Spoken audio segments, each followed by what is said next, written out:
And that is the problem in Christian marriages when you think you're using the Bible and you're trying to have a Christian marriage, but you're applying it wrong. We'll give one for the husbands here. My wife will not respect me. She counters me in front of other people. Honestly, this is the one thing that drives me nuts. We're with a bunch of husbands and wives, and the husband will say, last Tuesday, and she'll be like, no, it was Monday. We went on vacation last June. Nope, it was May. And this is constant. And I'm like, would you stop? But and it feels very disrespectful to a husband, and I get that. So what should a wife respecting her husband look like? Ideally it should look like she respects you, right? But here's the thing I discovered in my own marriage is that I have a different measure of respect than my wife did. And so she would do things at our first early years of marriage that I felt like that was disrespectful, and she was like, huh? There wasn't in her heart at all, right? And so I learned to get thicker skin. She learned to get thinner skin. And we kind of balanced out a little bit so that she became more sensitive to potentially disrespecting me, and I became more gracious and understanding and not an insecure punk, because that's absolutely the way I'm wired to be. I'm more inclined to be that way. Somehow getting married just pulls out every insecurity I have and puts it right there in front of the marriage. It's kind of weird, and I think that might be common for couples. You get married, and all of a sudden, all your insecurities and fears and stuff like that, and it just creates a lot of tension in the marriage. And sometimes it's a couple years down the road, you're like, okay, I guess I could relax a little bit, Hopefully. Otherwise, other people don't learn that lesson. But so a husband and wife often have a different idea about what counts as respect. So have conversations with each other. Don't start the conversation, we might counsel, with, you disrespected me.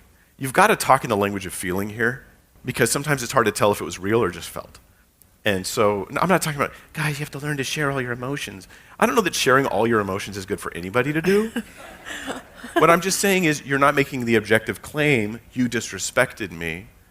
You're giving the statement, hey, that felt uncomfortable for me when that happened.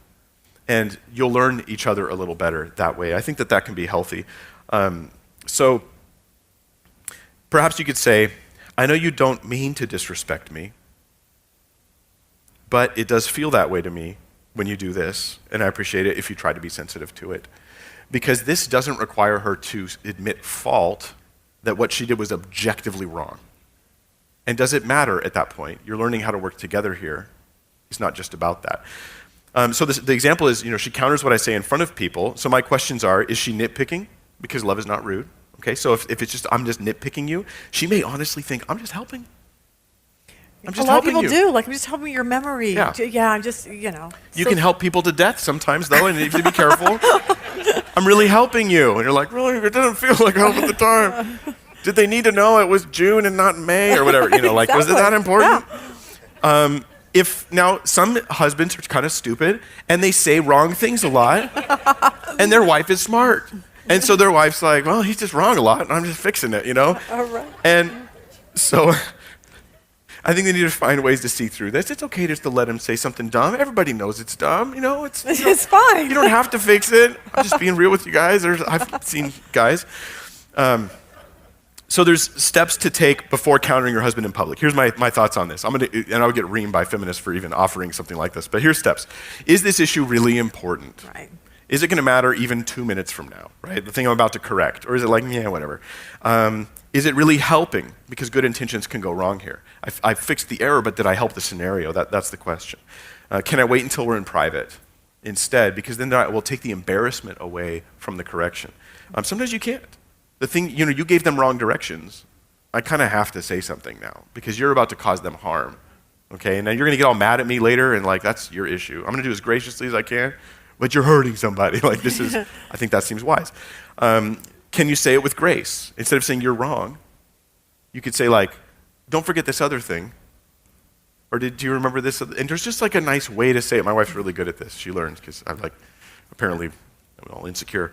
Hard to imagine Mike Winger being insecure, isn't it? I'm more than I was, but I feel like it's, I don't know, man. I feel like I am in many ways I'm a deeply insecure person.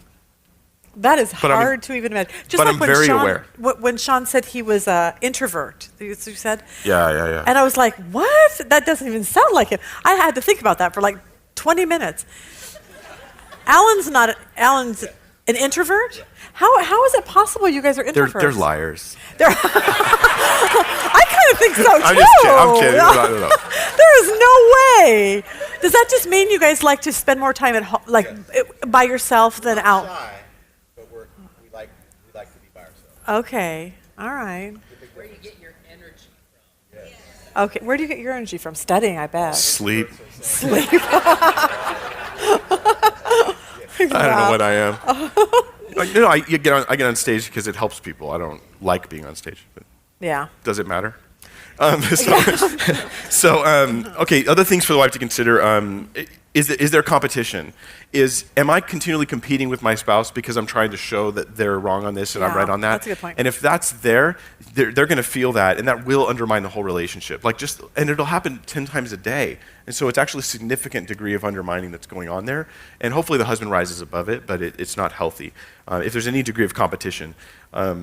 And so I'd apply all those rules to husbands as well, by the way. But if to the husband who's like, hey, what should my wife do? What you might be like is, hey, look at this video. Mike says here's how you should handle these issues. To the husband who asked the question, my response would be, here's a real danger, focusing on what she needs to do instead of focusing on what you need to do. If your wife corrects you in front of others and embarrasses you, here's where you rise up and you show integrity and at least the appearance of the lack of insecurity by going, you're right. Or just letting her talk. You know you disagree, but you're not going to make a thing about it right here. So maybe it was May. Maybe it was June. Okay. And you go on. And you rise above it, and you decrease the tension in that moment. Husbands are, the instructions in Scripture to husbands are to husbands.